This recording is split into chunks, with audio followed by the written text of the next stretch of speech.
You open your favorite news app, sip your coffee, and there you see a news that's shocking. Canada's debt just crossed $40 billion. At first, you'd think that's some sort of error. But it's not. It's real, it's massive, and here's what's wild. Most people scroll past it like it's just another headline. But that number isn't just for economists to worry about. It affects your rent, your groceries, your taxes, even how long you wait in line at the store. So let's rip the mask off and look at what this $40 billion hole really means, where your money's going, and why it's starting to feel like your paycheck is running a race it can't win. $40 billion is not, oops, we spent too much. That's an entire economy's worth of missteps, crisis responses, and long-term bad habits. It's like getting a credit card, maxing it out year after year, and hoping no one notices because, hey, the minimum payment cleared. But the problem with debt is it doesn't just sit there quietly. It grows, it eats interest, and one day it bites back. Let's simplify this. A deficit is the shortfall in a single year, which means the government spends more than it earns. Debt is the running total of all those shortfalls added up over decades. GDP is our national income, the big picture. When your debt grows faster than your income, guess what? You're financially upside down. Imagine living on $40K a year and owing $80K. You're not saving, you're surviving. That's how it works on a national scale, and it's a pattern we've seen before. So how did Canada get here? Let's look at the ingredients. First up, provincial deficits. Provinces have been racking up bills to cover healthcare, education, infrastructure, and social programs. They're doing what they feel they must, but it's costing big. Ontario, for example, has been in the red almost every year since the early 2000s. These aren't emergencies, they're structural issues. It's like a leaky faucet in your house. One drop doesn't hurt, but leave it dripping long enough and your water bill becomes a small mortgage. Then came the COVID-19 pandemic. You remember those emergency payments, subsidies, CERB checks? That lifeline came with a price tag. And sure, it was necessary. Governments had to move fast. People needed help. But when you throw billions around in a crisis, it adds up. And even though the emergency has faded, the financial aftershock hasn't. The debt stuck around, and it's demanding interest every single month.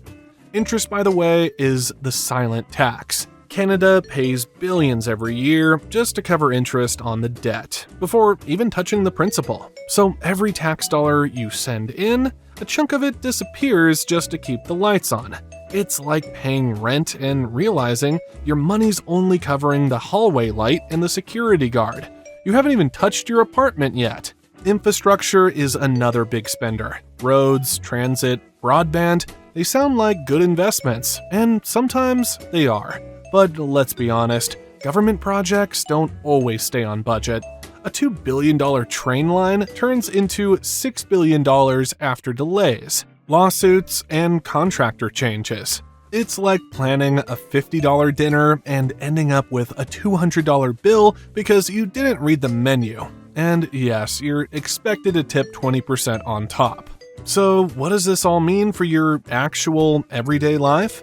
First, taxes. Maybe not tomorrow, maybe not even next year, but more debt means more revenue will be needed, and that means you'll pay more through newer fees and temporary taxes that stick around longer than expected. Slowly but surely, your take-home pay will start to feel lighter, and public services, you'll start noticing they're slower, less reliable, or even cut entirely.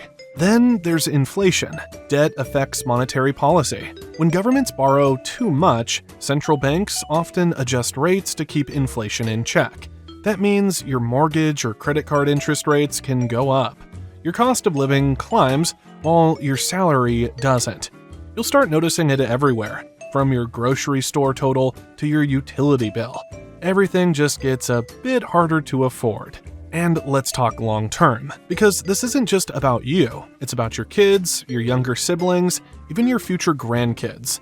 This debt gets passed on, generation after generation. they'll face higher tuition, underfunded programs, and fewer social protections. It limits their opportunities, their mobility, and their freedom. We're not just borrowing money, we're borrowing time, quality of life, and future possibilities from people who haven't even had a chance to vote. Are there solutions? There are always options, but none are magic. Austerity is one approach. Cut government spending. Balance the books. But in practice, it often means fewer nurses, less school support, longer commutes, and slower emergency responses. Borrowing at low interest is another route. It works well when rates are down. But if inflation keeps pushing rates higher, the debt burden grows even faster. Then there's growth. Invest in the economy, build productivity, and outgrow the debt. That's the optimistic scenario, but it's also the hardest to pull off. So what should Canada do? The real answer isn't sexy, but it's smart. Balance. Targeted cuts where spending is wasteful, smart investments where there's high return.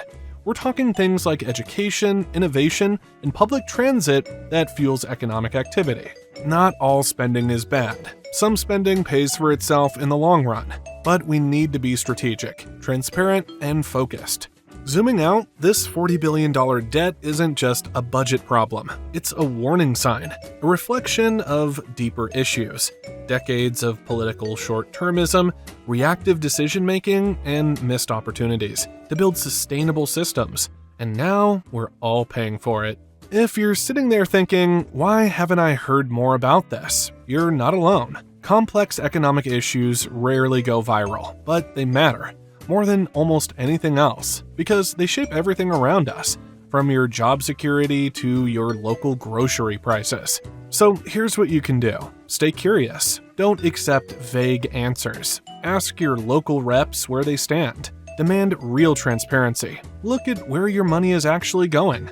Hold the people spending it accountable, because it's not just their money, it's yours. You earned it. You should know how it's being used. And if this video helped you understand things a little better, or at least gave you something to think about, hit that like button, share it with a friend, or even better, drop a comment. Were you surprised? Did this make things clearer?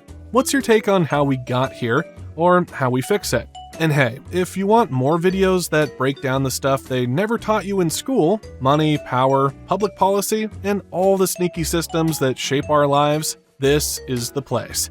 Check out the other content on the channel. Subscribe, ring the bell, and let's make understanding the economy something that's actually interesting.